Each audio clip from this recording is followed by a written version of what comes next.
Hey, what's up guys, TechTitan here, and this is the camera review of the OnePlus Nord N300 5G.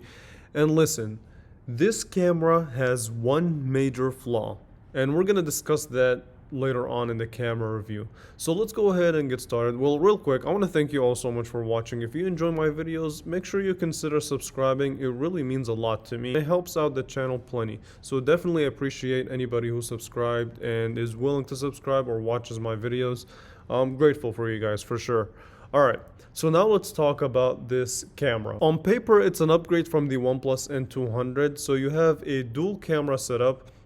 The main sensor is a 48 megapixel sensor at f1.8 aperture, and you also have an additional sensor that acts as a depth sensor, so it's a 2 megapixel depth sensor. Now the camera design, the way that it's integrated within the phone itself, some people may hate it, but me personally, I don't really find anything wrong with it. I think that it kind of makes sense. So I like the way that they designed it.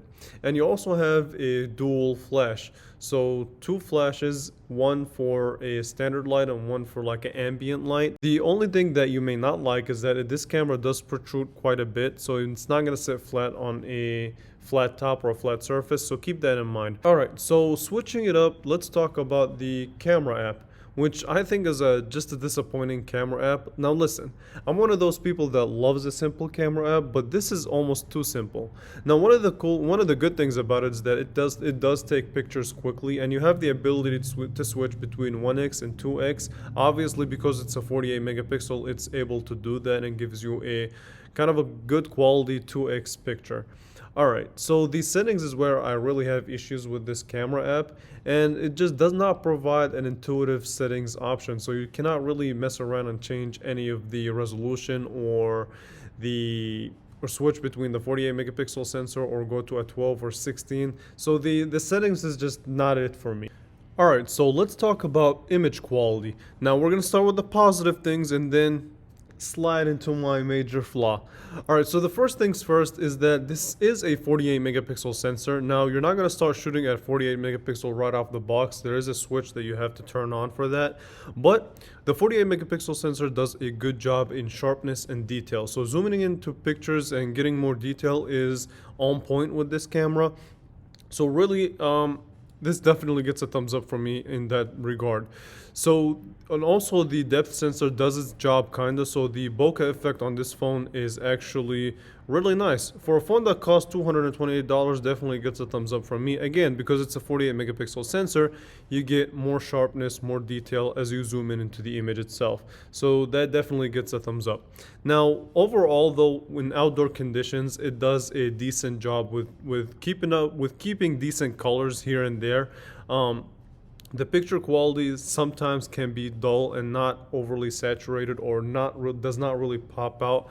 It does not really pop as much as I would like it to be, especially in this stop sign where the red, I wish it was just a little tiny bit more saturated. I think it would make it a little bit better.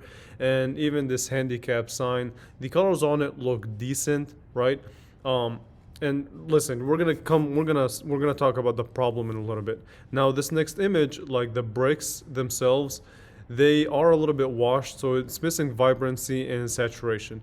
Here's the problem though. So indoor photography with artificial light is this phone's major flaw in my opinion. So look at this image. So this DIY shelf kind of looks like orange and red, it has this orange red tint to it, but it's actually yellow.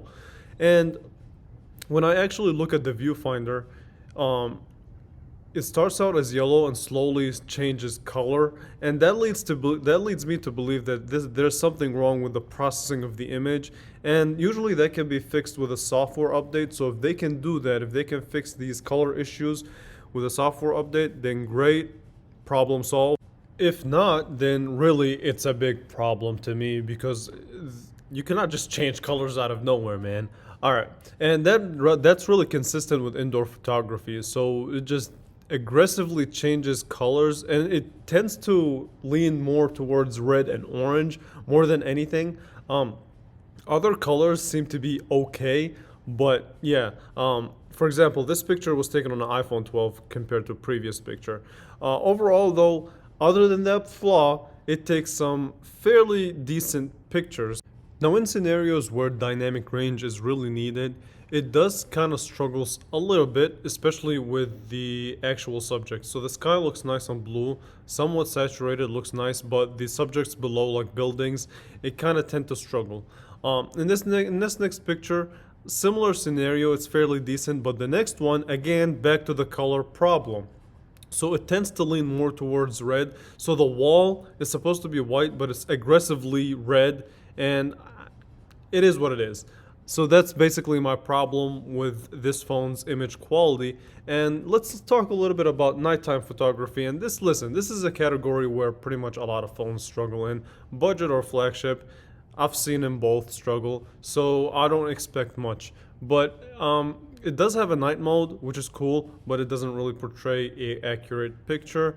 And here's the samples that I got out of it. So I found in my testing that without night mode, it actually sometimes can produce a better picture than with using night mode. So that's just my experience. Now, let's talk about the video quality. So this phone can shoot video at 1080p 30 frames per second, no 60 frames or no 4K or anything like that. It's expected, guys. It's a $228 smartphone. So watch the video, and I'll get back to you guys with some words. Hey, what's up, guys? TechTine here, and this is the video test of the OnePlus Nord N300. So one of the complaints that I had about it in terms of picture quality is color, but video quality seems to be decent.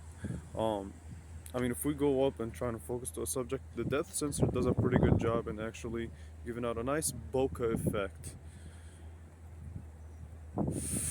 Ooh, and it's freezing cold.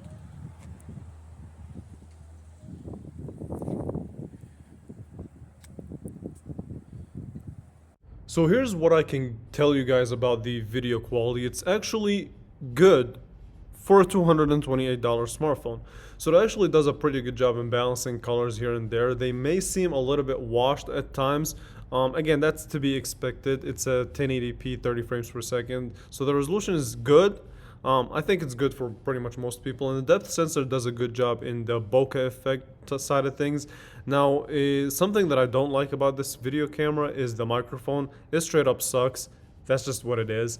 But overall, sometimes it tends to overexpose video. Sometimes it tends to underexpose it. Listen, big picture, video quality is decent on this phone. Now, let me give you guys a conclusion. This camera, to me, may seem like an upgrade from the OnePlus N200, and resolution-wise, it is. Sensor-wise, I feel like it is. But because of the software, because of the way that it processes images, it's just, I don't know. It feels like a compromise. So I wish that OnePlus would go back and look at the image processing and just rolls out a software updates that can fix it. If it can, then great, then definitely an upgrade. If not, then this seems more like a downgrade, and that's where I kind of struggle to recommend this phone as an upgrade from the OnePlus N200 for camera purposes only as of right now. So I'm still testing it out for the full review, so definitely stay tuned and make sure you subscribe for that. That's coming really soon. But overall, I don't know what to say about this camera. Part of me wants it to be good, I really do, but the other part just, I wish the image processing was just better, and that's really its big flaw. So yeah, take that information and do with it as you wish. With that being said, thank you all so much for watching, and I will catch you guys in the next one. Thank you for watching.